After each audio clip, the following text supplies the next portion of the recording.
Friends, Raipur వేదికగా RCB Kolkata జట్ల మధ్య జరిగిన ఐపీఎల్ మ్యాచ్లో ఒక అద్భుతం చోటు చేసుకుంది. ఇది ఒక కేవలం మ్యాచ్ మాత్రమే కాదు, భారత క్రికెట్ దిగ్గజం విరాట్ కోహ్లీ అరుదైన రికార్డును సృష్టించాడు.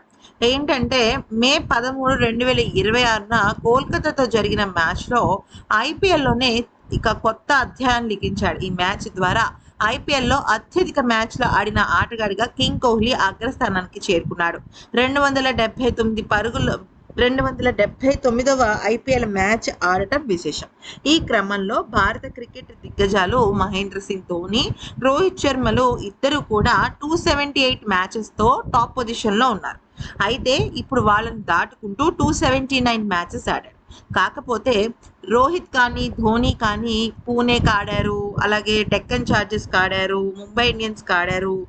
ఇలాగా ఒక మల్టిపుల్ జట్లకి ఆడారు. కానీ ధోని 2008 నుంచి అంటే 19 సీజన్స్ పాటు కేవలం ఆర్సీబీ జట్టుకి మాత్రమే ఆడి 279 మ్యాచ్లు ఐపీఎల్లో ఆడాడు. ఈ ఘనత మరి ఇంకెవ్వరూ సాధించలేదన్నమాట. ఒకటే జట్టుకి ఇన్ని సీజన్స్ ఆడటం అనేది, ఇంకా స్టిల్ ప్లేయింగ్ అన్నమాట. అంతేకాదు, ఇది బెంగళూరు నగరాన్ని పైన ఆర్సీబీ టీం పట్ల విరాట్ కోహ్లీకి ఉన్న అత్యద్భుతమైన ప్రేమ అభిమానాల్ని కనబరుస్తుంది. ఇంకొక మెయిన్ పాయింట్ ఏంటంటే ఈ 279 మ్యాచ్ల్లో ఇప్పటి వరకు 9000 రన్స్ సాధించి టాప్ స్కోరర్గా నిలుస్తున్నాడు టోటల్ ఐపీఎల్ జర్నీకి. ఇక కోహ్లీ తర్వాత రోహిత్ శర్మ 7289, అలాగే ఎంఎస్ ధోని 5439 రన్స్తో సెకండ్ అండ్ థర్డ్ పొజిషన్స్లో ఉన్నారు.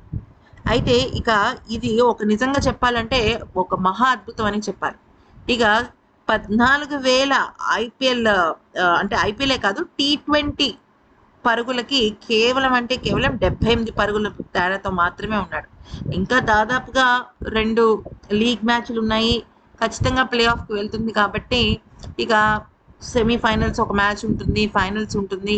ఇలా కనుక చూసుకున్నట్టయితే ఒక హాఫ్ సెంచరీ, ఒక 2 హాఫ్ సెంచరీలు కొట్టినా కూడా ఆ 14,000 మైల్ రైని ఈజీగా సాధించేయగలరు. ఈ వీడియో నచ్చితే లైక్, షేర్ అండ్ సబ్స్క్రైబ్.